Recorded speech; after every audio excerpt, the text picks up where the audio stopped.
Bonjour à tous, c'est MagicPower42, j'espère que vous allez tous bien de votre côté. Je suis pas habitué à parler en facecam, d'autant plus que tout au long de la vidéo, je vais lire un test que j'ai préparé pour vous, car c'est plus facile pour moi avec mes symptômes, donc veuillez être compréhensif de ce côté-là s'il vous plaît. Avant d'expliquer le pourquoi de cette vidéo, j'aimerais m'excuser auprès de vous du fait de réaliser de moins en moins de contenu, car je me consacre totalement à ma maladie. Je fais des recherches sur les traitements et ma maladie. Je contacte des docteurs, des groupes de malades, des associations, je lis des livres et des études sur ma maladie, sans parler de mes soins à l'étranger, mais aussi et surtout me reposer et prendre soin de moi. Tout cela afin de me donner le plus de chances de trouver le chemin de la guérison. Bref, maintenant vous vous demandez sûrement pourquoi je fais une vidéo en facecam alors que je suis encore malade. Tout simplement car je lance une collecte de fonds sur Tipeee comme certains abonnés me l'ont demandé pour m'aider à payer un traitement qui peut réellement m'aider. Le lien est dans la description. D'autant plus, ce traitement a aidé des personnes représentant les mêmes symptômes que moi. Du coup, j'ai fait un sondage sur les réseaux sociaux.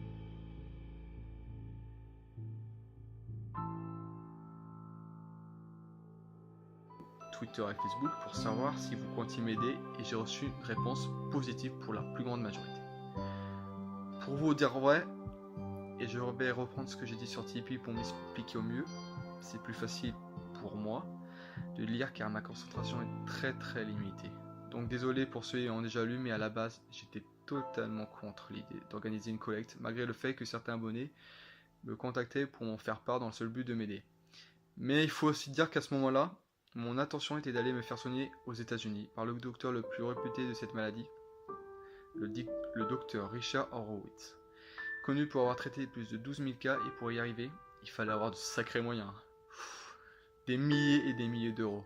Donc j'ai finalement dû y renoncer au plus grand de mes regrets. J'ai également refusé car je n'aime pas être mis en avant, réclamé, même si je sais que ce n'est pas dans le sens péjoratif du terme, que c'est pour la bonne cause. Et pour finir, j'en ai marre de parler de ma maladie. C'est très dur. Sans parler de ce sentiment de se sentir différent, je veux vraiment passer à autre chose. Mais ces derniers temps, j'ai appris qu'un professeur très connu de par ses protocoles a aidé beaucoup de personnes atteintes de la même maladie que moi. D'ailleurs, j'en ai contacté et beaucoup ayant les mêmes symptômes que moi, à savoir neurologiques, ont vu un changement radical avec ces traitements, d'autant plus que beaucoup d'entre eux, comme moi, ont longtemps été traités aux antibiotiques. Enfin, il y avait de moins en moins d'espoir en une possible guérison, donc j'ai envie de dire, pourquoi pas moi? J'ai vraiment envie de me donner les moyens d'essayer ce protocole. Ça va bientôt faire 4 ans que je vis ce parcours du combattant comme l'appellent les médecins. Je veux vivre ma jeunesse du temps qu'il est encore temps. Pour vous dire, je suis tombé malade peu de temps avant mes 17 ans et aujourd'hui j'en ai 20. Bientôt 21 car je suis né le 2 janvier.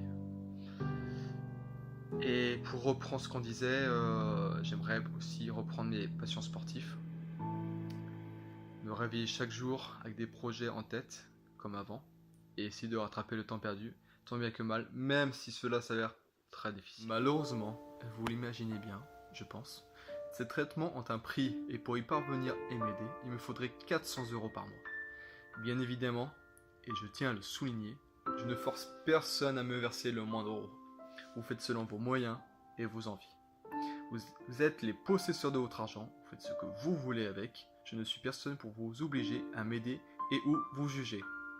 Si par chance, je dis bien si par chance, j'obtiens plus de 400 € par mois, cette somme sera utilisée pour un de mon protocole de base plus complet et je pourrai également augmenter les posologies de ce dernier. Si vous ne souhaitez pas me verser de l'argent pour diverses raisons, ce que je comprends sans problème, je vous demanderai au moins, si vous le voulez bien, de partager cette cagnotte sur les réseaux sociaux en gage de solidarité. Merci. Maintenant, et avant de parler de l'histoire de ma maladie, j'aimerais vous parler des contreparties envers les tipeurs. Si tu me verses de l'argent, chaque mois, tu deviens tipeur. C'est tout simple. Et des contreparties de ma guérison. Si tu me viens en aide bien à dos, qu'importe qu'il soit, je te tiendrai au courant sur ma page Tipeee de l'avancement de ma maladie via ce traitement, car tu feras dorénavant partie de mon combat, je te le dis en toute sincérité. Si j'ai la chance de guérir, je vous remercierai un par un sur une vidéo où nous vous identifions clairement par votre nom et prénom. Par contre, veuillez me contacter si vous préférez rester dans l'anonymat, ce que je peux comprendre. Mais sans parler de ça, je vous serai tellement reconnaissant. Si je guéris, je pense organiser quelque chose avec vous les tipeurs et les abonnés, ceux qui le souhaiteront bien évidemment, et je pense que ça en fera plaisir plus d'un. Enfin, je l'espère, je pense. Si je guéris, comme promis, on fera la FAQ. FAQ à question pour ceux qui ne connaissent pas. Des 1000 abonnés, même si je sais bien que ce temps est révolu et qu'on est déjà à plus de 1400 sur la chaîne. Et pour cela, encore et encore merci. C'est fou. À la base, quand j'ai commencé YouTube, le premier objectif était 100 abonnés. Parce que 100 abonnés, en fait sur YouTube on se rend pas compte que 100 abonnés c'est 100 personnes. Alors imaginez plus de 1400 personnes sur une chaîne, c'est beaucoup hein. Alors, comparé à d'autres, c'est rien, mais 1400 c'est quelque chose quand même. Donc merci. Pour revenir, si je guéris, je compte lancer plusieurs actions vers ma maladie. Contacter un journaliste et me faire interviewer par ce dernier afin de faire de la prévention sur ma maladie, la promouvoir, et que les personnes qui en sont encore atteintes gardent un minimum d'espoir en nous. Ensuite, je contacterai des associations et des groupes de malades de Lyme pour leur tenir au courant de ma guérison, ce que j'ai fait pour y parvenir si ça peut les aider. Et pour finir, j'aimerais établir de la prévention sur ma maladie à chaque entrée et sortie de forêt de mon village, afin de ne pas attraper une tique et connaître le même sort que moi, ou d'arrêter l'infection avant que ces dernières ne deviennent chroniques et irrévocables. Si je guéris, je compte d'abord obtenir mon permis. Oui, parce qu'il faut savoir que mon code se termine en 2018. Je l'ai obtenu en 2013 avant de tomber malade. Me relancer en plus vite et devenir auto-entrepreneur d'une de mes passions qui me tient vraiment à cœur. Mais ça, vous le saurez en temps voulu. Maintenant, je vais devoir m'exprimer sur la chose que j'appréhende le plus, raconter mon parcours et ma maladie. Ce qu'il me semble normal vu que j'organise une cagnotte, mais sachez que je prends vraiment sur moi pour faire cette vidéo. J'ai longtemps hésité, tellement c'est dur d'en parler. Bref, je vais essayer de résumer, même si je sais que ça va être quasiment impossible pour moi. Tout commença durant les vacances scolaires de Noël. J'ai 16 ans, bientôt 17 ans, le 2 janvier. Je suis en première S, je suis quelqu'un de très studieux et je révise mon bac de français, mais rien ne va comme d'habitude. Je me sens assez fatigué, j'ai du mal à me concentrer, à apprendre, mémoriser. Bref, c'est bizarre. Et ça me stresse car en final, je n'aurai appris par cœur aucun des tests du bac, comme j'en ai l'habitude. Mais je me dis que c'est peut-être passager, dû à l'hiver. Mais à la rentrée, rien ne change. Toujours cette fatigue et ces problèmes neurologiques qui commencent à devenir inquiétants. Je dirais même à ma mère quelques jours plus tard, après la rentrée, que si ça continue ainsi, je ne pourrais pas finir mon année scolaire. Puis arriva ce qui était prévu, le vendredi 17 janvier 2014. Pour vous dire, je n'oublierai jamais cette date, je me sens atrocement malade en cours. Ça commence par des grosses brûlures d'estomac à mon 3e cours de la matinée, jusqu'à de la somnolence au 4e cours et dernier cours de 11h à midi. Du coup, je suis directement emmené après celui-ci à l'infirmerie, plus de 40 de fièvre. Et depuis ce jour-là, je n'ai pas pu me relever.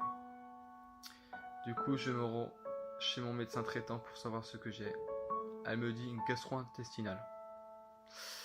Alors que je me porte plutôt bien de ce côté-là. Je ne comprends pas.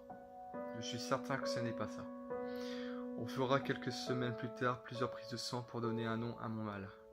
On constate que j'ai des traces de mononucléose. Mais c'est dû au fait que j'ai déjà contracté la maladie par le passé, car les symptômes sont décuplés par rapport à cette maladie.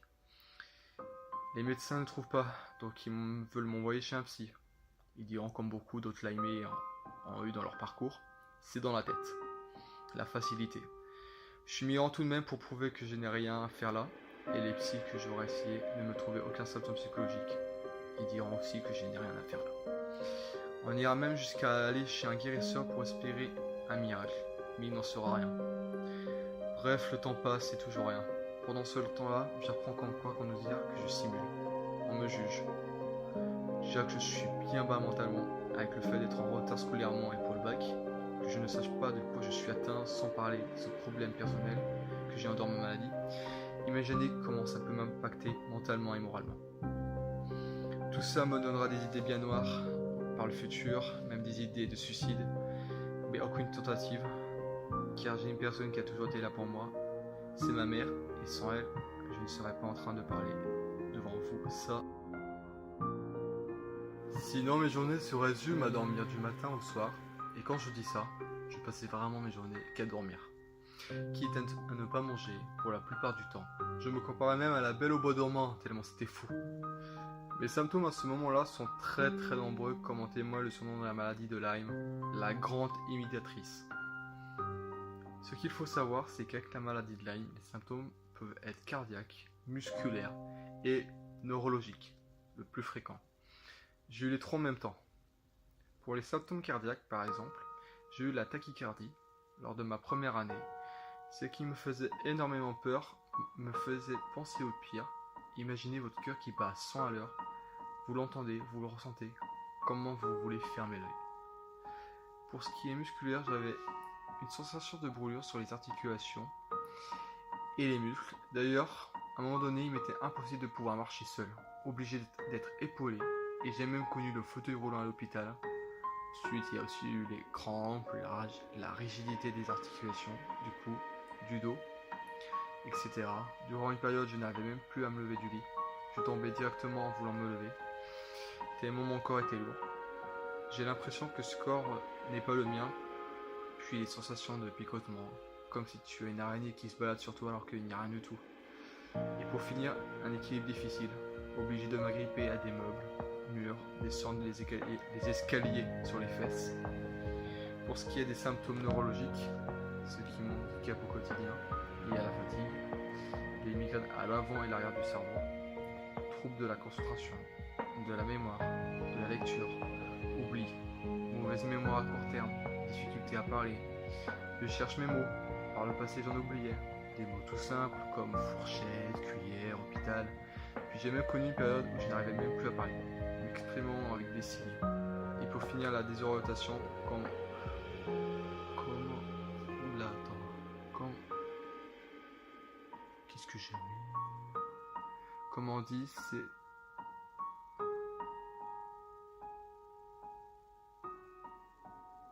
Ah, d'accord. Comme on dit, c'est-à-dire que je me rends quelque part sans savoir pourquoi au final. Bref, pour expliquer, cela dit, comme quoi j'ai l'impression de ne plus avoir mon cerveau. J'étais un peu trop près. On peut ajouter tout cela à plusieurs symptômes que je n'arrivais pas à classer comme la fièvre, les suies nocturnes. J'avais mon mur, mon drap et mon oreiller gorgé d'eau. C'était pas toujours. Les frissons, les bouffées de chaleur ou à l'inverse, j'ai très froid. Les chutes de cheveux, inexpliquées. Des gonflements sur tout le visage.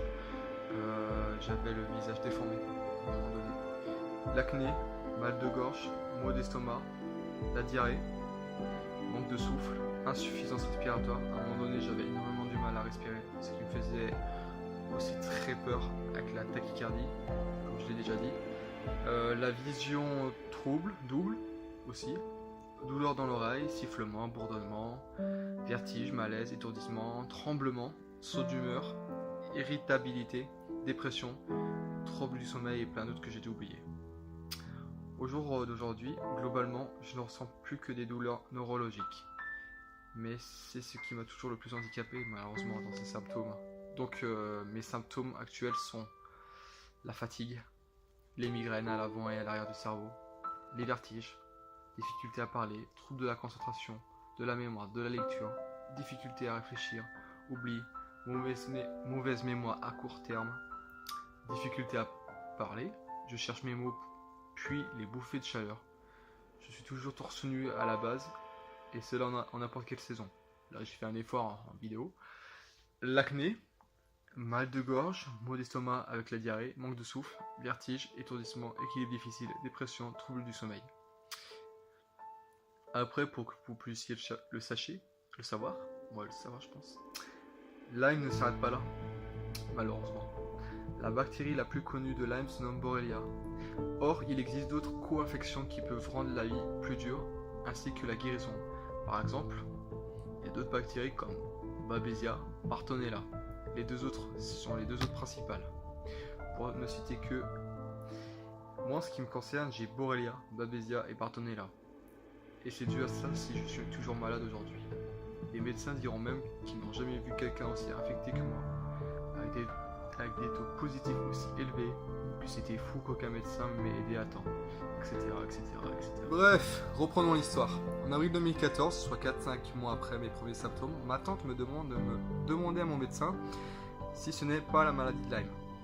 Maladie que je connais pas à l'époque. Donc on se rend dans son cabinet. Et elle me dit que c'est une bonne idée. Bien sûr, elle n'y avait pas pensé à temps. Du coup, on fait les tests et on reviennent positifs.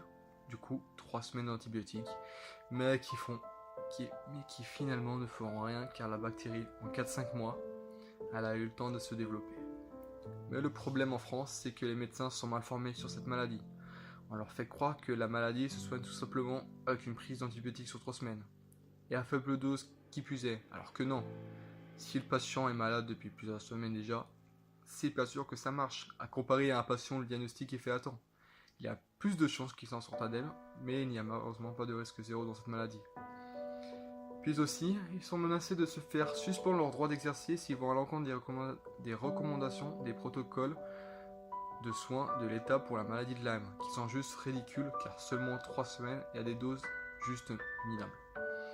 Du coup, nous qui ne connaissons pas cette maladie à l'époque comme beaucoup de monde, on ne savait plus quoi croire, vu que le médecin nous avait dit que je devais être guéri en l'espace de 3 semaines. Mais moi, je reste persuadé que c'est la maladie de Lyme suite à mes recherches. Les symptômes de cette maladie concordent complètement avec les miens, d'autant plus que je me suis fait piquer un sacré nombre de fois par des tiques. Cette minuscule bête connue pour transmettre ces foutues maladies. Et j'habite à côté d'une forêt. Malgré tout, je vais en cours quelques heures par semaine avec un emploi du temps très aménagé. 2-3 heures par semaine seulement. Avec l'espoir d'une guérison rapide. Mais finalement, cela ne mènera à rien. Et je ne tiendrai pas le coup sur le long terme, ce qui me mènera à la fin de l'année à un redoublement. Alors que le lycée ne souhaitait pas ça de par mes résultats lorsque j'étais en bonne santé. Alors que j'ai raté quasiment la globalité des 2 derniers trimestres. C'est une bonne blague. Peu de temps avant la fin de l'année scolaire, je pars direction l'Auvergne, vers Clermont-Ferrand, chez naturopathe qui fait de la biorésonance et qui me promet la guérison en l'espace de 2 semaines. Bien sûr, à l'époque, j'y crois car je suis tellement désespéré et que j'ai appris sous peu que j'étais atteint de cette maladie sans trop savoir beaucoup de choses là-dessus. Finalement, cette personne m'a donné de faux espoirs. Ensuite, ma mère décide de m'emmener fin juin à l'hôpital nord de Saint-Étienne, soit le siège de l'incompétence à l'état pur. Je vous explique, j'ai un rendez-vous avec quelqu'un d'haut placé. Cette personne me demande ce que j'ai.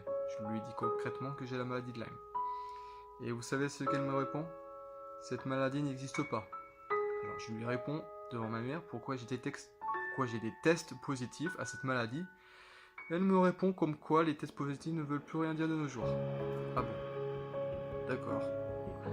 Puis elle rajoute que de toute façon, que je n'ai pas les symptômes d'une personne atteinte de la maladie de Lyme. Alors, de un, je ne comprends plus rien. Elle me dit que cette maladie n'existe pas, puis elle ose me dire que je n'ai pas les symptômes de la maladie de Lyme. C'est quoi ce sketch ? Et de deux, les symptômes que j'ai, ce sont les principaux symptômes de la maladie, donc grosse incompétence du système de la santé publique. Malgré tout, je suis hospitalisé dans le service maladies infectieuses où on va me faire passer une bonne batterie de tests. IRM, scanner, poche lombaire et des tests. Au final, ils ne découvriront rien d'anormal. J'ai aussi appris le jour de mon hospitalisation que si rien n'est voulu pour moi, que je serais sous intraveineuse de roséphine, un traitement connu pour la maladie de Lyme. Et vous savez quoi ? Ils ne m'ont jamais administré ce médicament, alors que c'est écrit noir sur blanc, j'ai encore le papier, et qu'avec ce médicament en intraveineux, je serais peut-être pas là en train de vous parler en vidéo.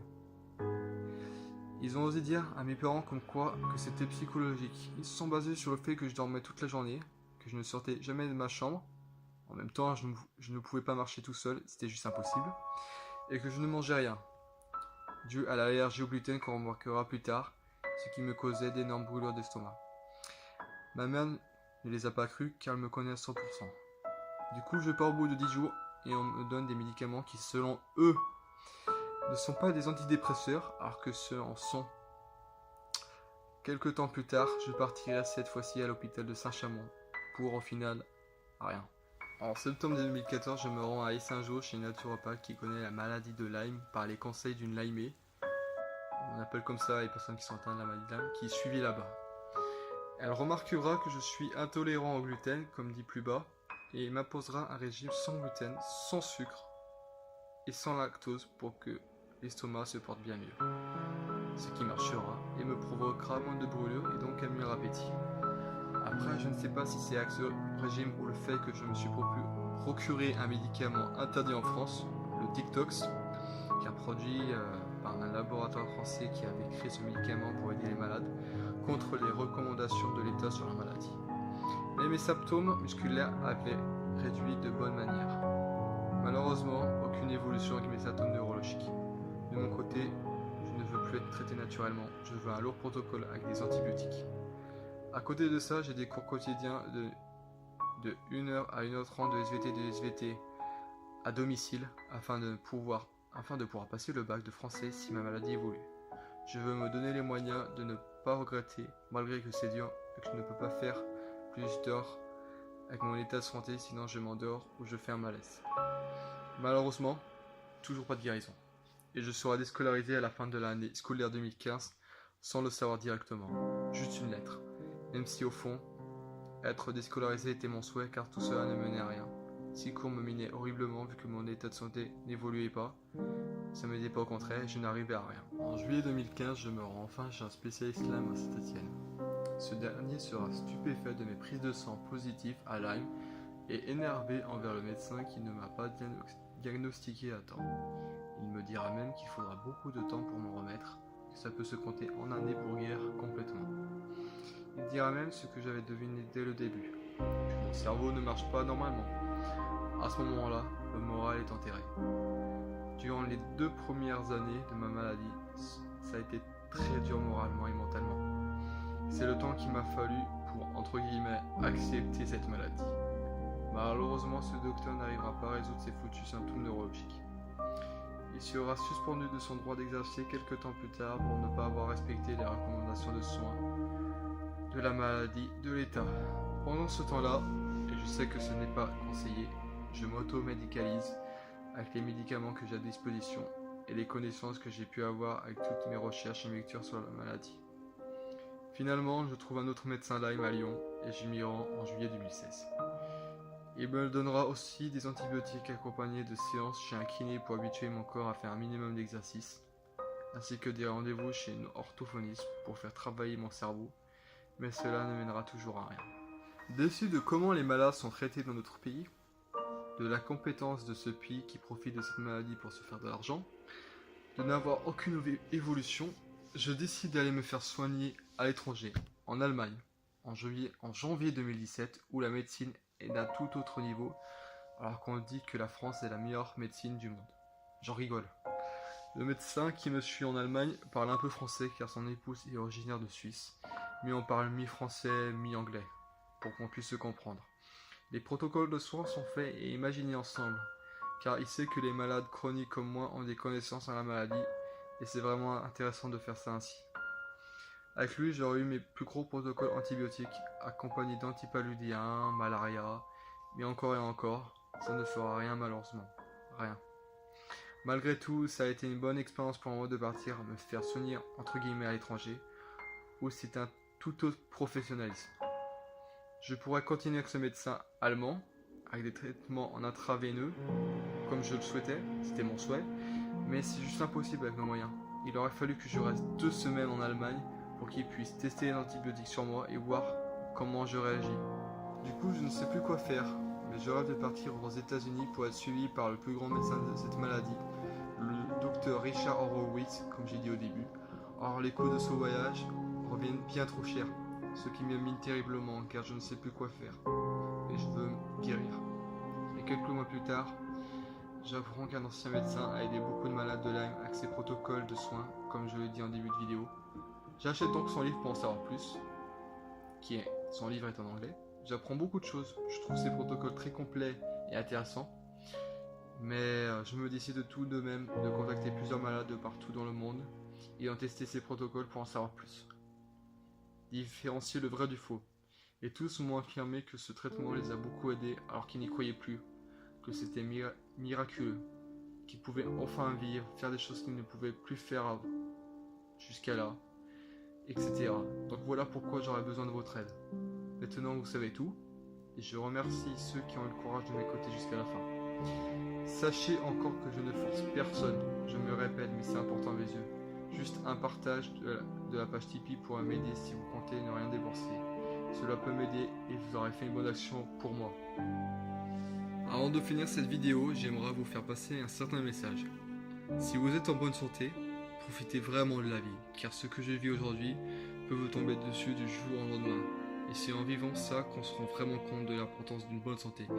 Car on a beau souhaiter au réveillon, à chaque anniversaire, une bonne santé, mais on ne se rend pas forcément compte de tout ce qui s'y cache derrière ça. Ce que je veux vous dire, c'est de profiter de chaque moment comme si c'était le dernier. N'ayez aucun regret, faites ce que vous voulez. N'écoutez pas les autres qui vous jugent ou vous critiquent, même si je sais que c'est très difficile, j'en parle en connaissance de cause. Mais il y aura toujours cette catégorie de personnes dans notre quotidien pour chacun de tous, c'est la vie. Donnez le meilleur de vous-même, souriez à la vie pour que la vie vous sourie, comme j'aime bien le dire. Vous ne pouvez pas savoir comme je vous envie d'être en bonne santé et de pouvoir faire ce que bon vous semble. Donc vivez votre vie à fond, vraiment. Bref, la vidéo est finie, donc encore merci et j'espère revenir plus tard vers vous en vidéo avec de meilleures nouvelles et surtout une santé retrouvée. Je voulais aussi vous remercier pour tous les jolis messages que je reçois envers mon état de santé. Ça touche vraiment, sachez-le. Portez-vous bien, le meilleur à vous tous et merci.